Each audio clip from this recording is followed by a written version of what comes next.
Val Nichushkin has been spotted and he's back playing hockey. With who? That's a good question. Welcome into your Denver Sports Daily for July 2nd. Let's go. Taking you through your morning headlines, it's Denver Sports Daily with Rachel Vigil.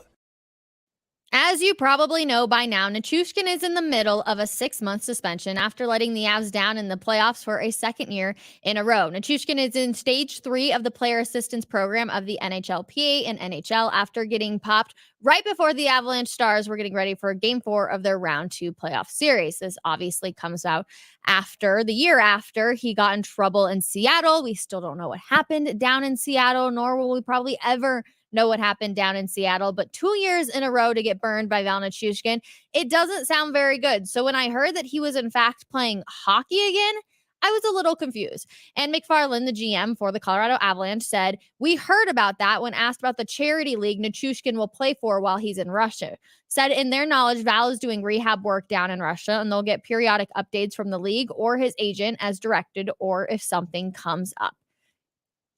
Okay. I don't exactly know how I'm supposed to feel about this.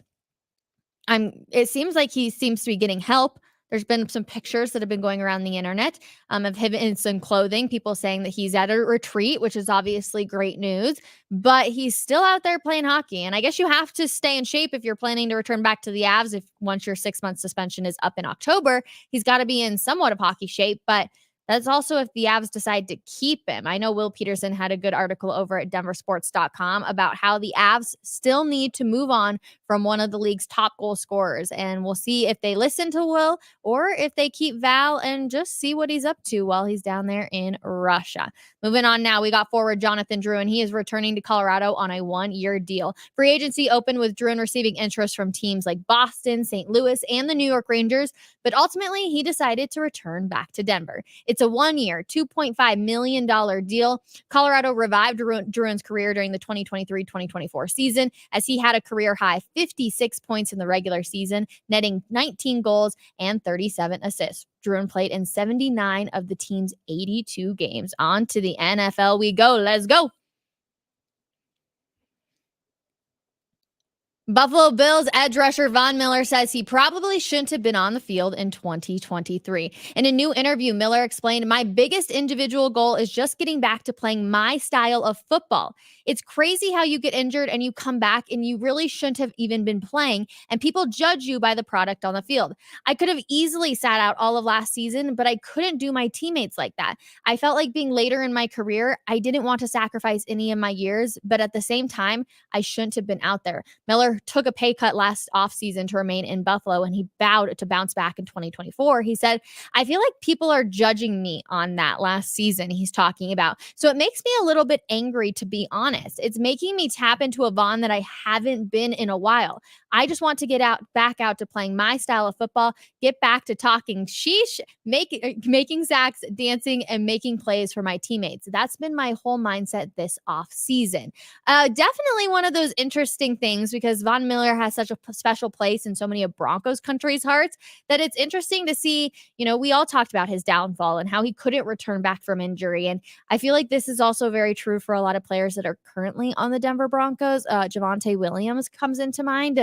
It takes so long to actually bounce back from injury. And here we are all thinking 1 year done. Like these guys should be back in tip-top shape. Let's be honest. If it was any of us, there's no way we would be coming back after 9 or even 12 months to playing the level that they obviously play at. So Von Miller, personally, I think he's just speaking the truth out there. And I got to give him a lot of credit for coming out there and feeling like I hear the talk. I hear what people are saying. It's making me angry. Let's be real. Here in Broncos country, we know what getting back to a Vaughn that he hasn't looked like in a while means. So Buffalo should be very, very excited. On to the NBA we go. Let's go.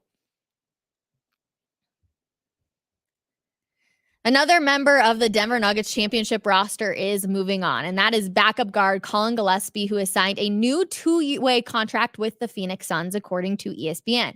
Going undrafted, the Nuggets made it a priority to pick up Gillespie, a former NCAA champion with Villanova.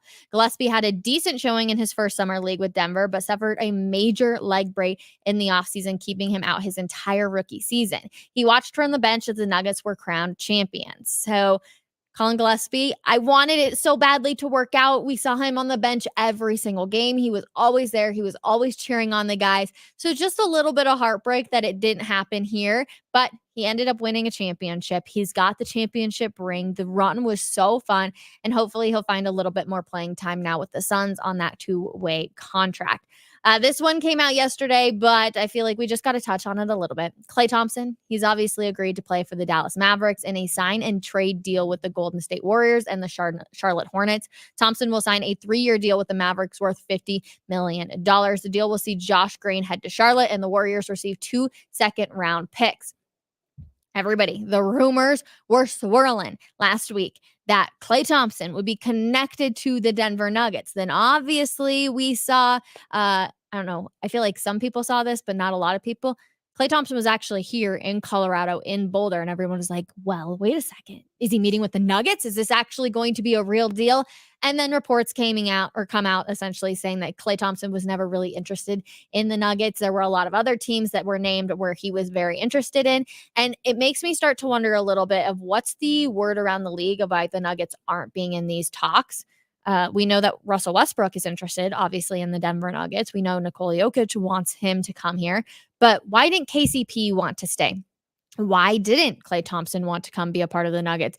All very good questions. And yeah, here we sit. And it doesn't look like the Nuggets have gotten any better. Actually, myself and Joey, our old producer, if you remember him, he will be on with me on Coffee Break today. Huge Nuggets fan, so he's going to be great to talk about this. But have the Nuggets gotten worse, or did they possibly get better? And if Russell Westbrook joins them, could they possibly get any better? It's going to be a great discussion. Come hang out with us 12 p.m. Mountain Time for that conversation on Coffee Break. We will stick in the NBA, though, because Donovan Mitchell has reportedly signed a 3-year contract extension with the Cleveland Cavaliers. ESPN is reporting that Mitchell agreed to a $150.3 million maximum contract extension that includes a player option for the 2027-2028 season. That's a lot of money. $150.3 million is a lot of money. Mitchell had 1 year left on his deal for $35 million and then a player option for another $37 million.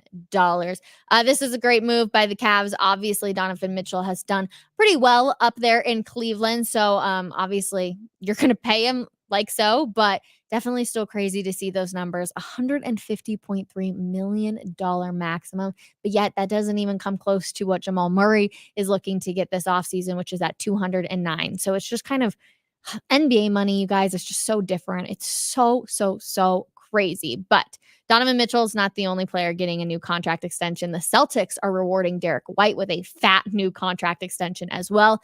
29-year-old guard has reportedly agreed to a 4-year deal worth $125.9 million. White averaged 15.2 points, 5.2 assists, and 4.2 rebounds last season and was a key part of the Celtics championship team. Obviously, a lot of people know Derek White because of his time here in Colorado. He grew up here. He also played for the University of Colorado. We're so happy that he was able to go on and win an NBA championship and represent the state of Colorado as well. But the Celtics, that's not the only thing happening right now. It's coming out today that Boston Celtics ownership group, Boston Basketball Partners, led by Wyc Grousbeck, said on Monday that they intend to sell all of the shares of the team who won the NBA championship last month. The controlling family of the ownership group, after considerable thought and internal discussion, has decided to sell the team for estate and family planning considerations, the team announced in a statement. The managing board of the ownership group expect to sell a majority interest in 2024 or early 2025, with the balance closing in 2028, and expects Grousbeck to remain as the governor of the team until the second closing in 2028, the team has added.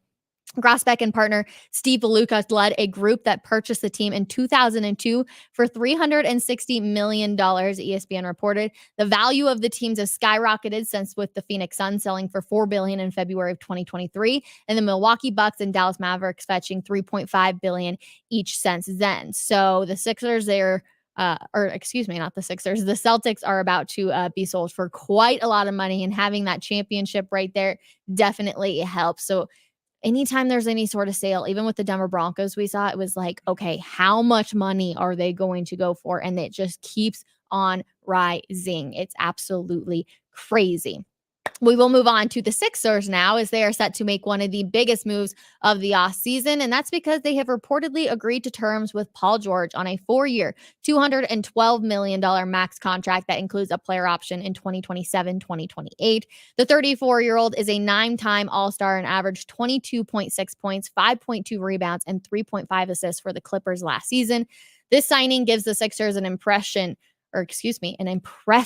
big three of Joel Embiid, Tyrese Maxey, and then obviously Paul George. They are going to be dangerous this upcoming season. The NBA is getting a lot better, everybody, but are the Nuggets? That's going to be the question. All right, our last story of the day. I always love to do something fun. Let's get into it. A former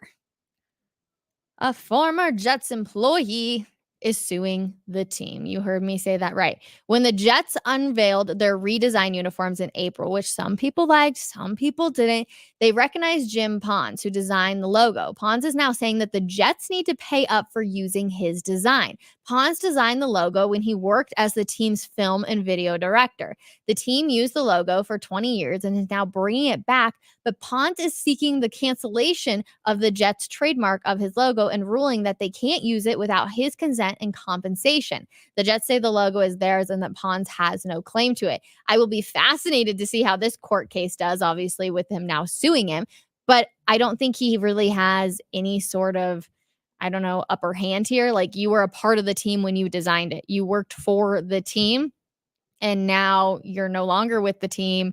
So I don't think you can really go after them. I don't know. Maybe a lawyer is on here and can tell me differently. I'm sure somebody is obviously telling him differently. That's why he's suing the Jets, but I just don't really see him having an upper hand here. That's just my personal opinion. Okay, let's do this. I love reading your comments, so please keep it coming. Let's see, dude. My boy Nichushkin. At least Val is staying in hockey shape. True. Let's see. Yeah, no, that's definitely very true. He is staying in hockey shape. I do think that the Avs are going to have him back come October. Hopefully, there are no other issues. I've always followed the rule, and the saying is blanking me now, but it's like, fool me once, shame on you. Fool me twice, shame on me. Fool me a third time, it's something. But yeah, fool me twice, I guess shame on them. We'll see if it happens again. I feel like nobody's really going to trust him, especially when the playoffs roll around. So hopefully he can prove all of us wrong. Let's see. CU has a shocking number of NBA players / draftees. That is so true. It really, really is that they are definitely have that shocking number. I feel like there's been so many that have come out of it, which you got to give Tad Boyle a lot of credit up there too for what he's been able to do. I mean, we saw 3 players in this year's draft alone be able to go. So that is awesome. Did I miss the talk about the Rockies walk-off win? You know what? You are so right. We did not. I talked about it so much last night that I feel like I just had it in the show this morning. Rockies with their 6th walk-off win of the year last night. Jake Cave with a beautiful RBI single. They're able to win. They beat the Milwaukee Brewers 8-7. Just such a good game. And then Charlie Blackmon, whose birthday it was yesterday, by the way, number 38, he ends up dumping Gatorade all over Jake Cave, which was his first walk-off. So awesome to see the Rockies be able to get a win, and maybe, just maybe, they can go for 3 in a row. That's crazy talk when we're talking about the Colorado Rockies. But yes, love that so much. Okay. Fool me twice, strike 3. Michael Scott. Yes, exactly. All right. That is going to do it, though, for this Tuesday edition of your Denver Sports Daily. Like I said, come hang out with myself and Joey. We will be on talking about the Nuggets. Have they actually gotten any better? And if they got Russell Westbrook, would they be a better team? It's going to be a great discussion. I'm excited about it. And I am actually off tomorrow for the 4th of July. I am heading on vacation for the long weekend. So Joey will be with you right here for your Denver Sports Daily. Make sure you come share the love with him. Say hi for me, please, in the comments. I will be on a plane, so I will not be able to. But otherwise, I hope you guys have a wonderful 4th of July. Thank you so much again for always spending a little bit of time with me and sharing all of the love. I do appreciate it. And I will see you guys back here on Monday. Bye, everybody.